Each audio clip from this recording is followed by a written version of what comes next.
Reservation Dogs, Season 2, Episode 3, Roofing.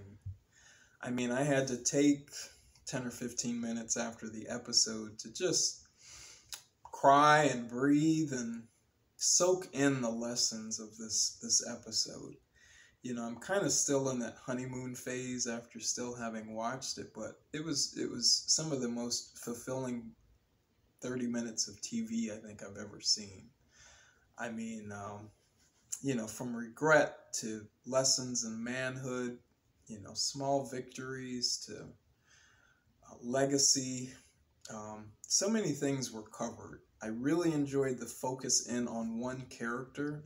You know, in previous discussions we've had, I said, you know, in this season, I think we're really going to, you know, tell stories about the individual characters and get into their backstories and motivations. And this episode was just incredible. You know, Bear has decided that he's going to be the man of the family. And so he's decided to get a job roofing, you know. And, you know, really quickly you learn some of the gaps in his growing up where his dad wasn't there for him, you know.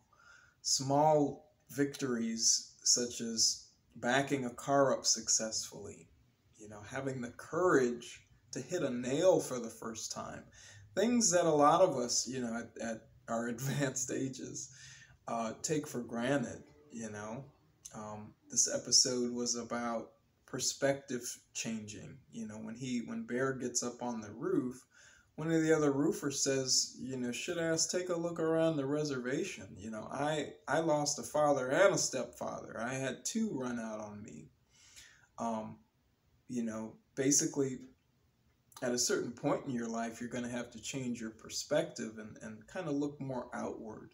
Now, Bear's 17. You know, this is his time. This is his time to deal with his issues, to, you know, be a little bit more inward. But that was an interesting, you know, lesson for him. I don't know if he caught it, you know, if his character caught it, but that was an interesting lesson too, is that, you know, the whole reservation is going through the same things that you're going through. And that kind of look around and take the lesson from what's around you kind of extended, you know, with Daniel's father as well. I thought the you know, the actor that plays Daniel's father was just excellent in this episode. And you really saw a character arc, you know, for him in this 30 minutes. You know, he went from being an isolated person that works by themselves to someone that was comfortable, again, nurturing Bear, you know, taking someone under their wing and saying, you know, even resignedly, that I'm going to be responsible for another person's life. That was an incredible arc considering what he's been through and all that he's lost.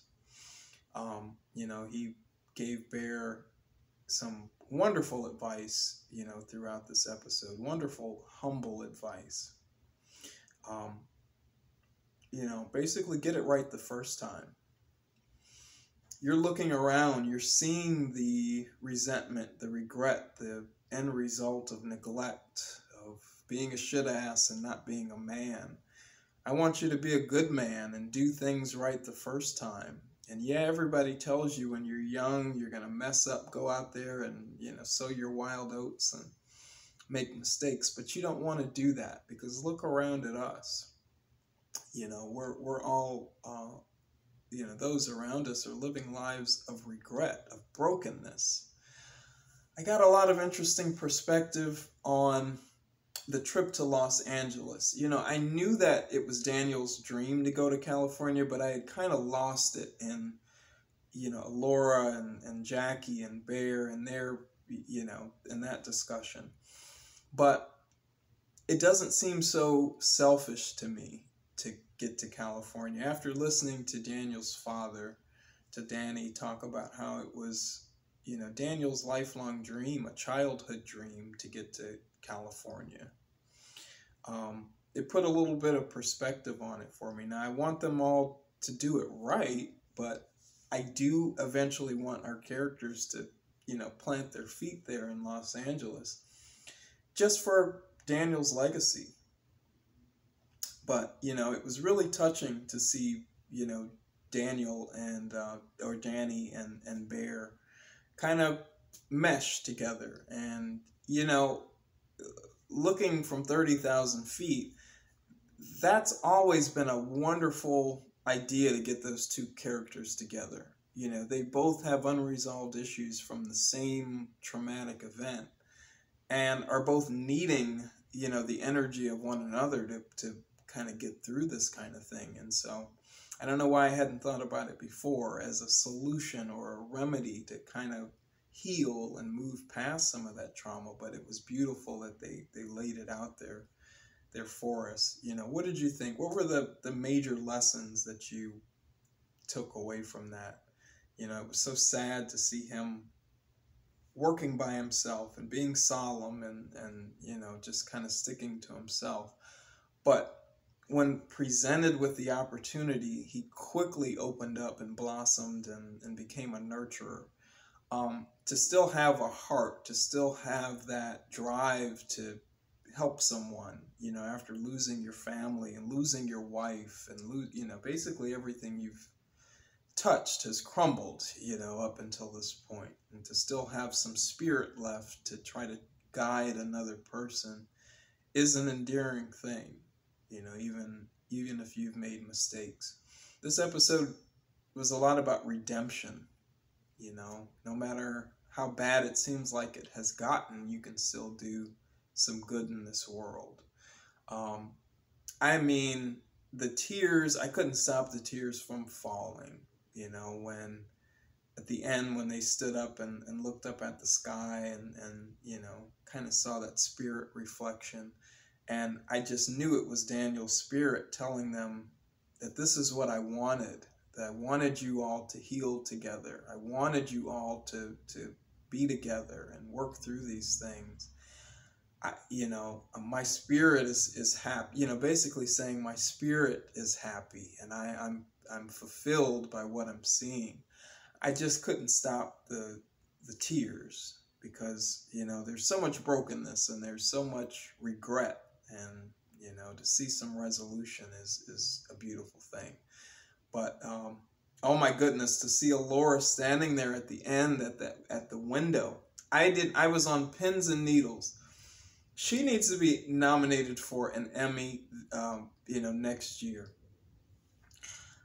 I was waiting for her to say what it was, you know. I thought someone had already died. You know, I'm devastated to hear about, you know, that her grandmother is either transitioning or, you know, is really sick. But things happen for a reason, you know. They are being brought back together as a group for a reason. Hopefully they can you know, undo some of this, you know, bad juju that they've put out there. And I hope as a group, I hope they can all together get to California and fulfill Daniel's legacy. I've got renewed, you know, interest in them actually getting there. But it's a rocky ride, you know, as Daniel's dad said, hey, I never even had enough gas money to get to Tulsa, let alone, you know, California. And as the girls have seen, the further you go from your norm, the further you go from the lands that you know, you're comfortable with, it's a wicked and wild world out there. So to the thought of them getting back out there again and trying again is daunting. But ultimately, to fulfill Daniel's legacy, I think it would be a beautiful thing. I could talk all night. This was a beautiful episode. What did you think? Did you like this more focused episode? I absolutely did, and I hope they do more of these kinds. If you like this video, my friends, please give this video a like if you will, a comment, and please consider subscribing to my channel, Justin Talks Film, for more TV and movie related content. And until next week's episode, guys, have a wonderful week. Cheers.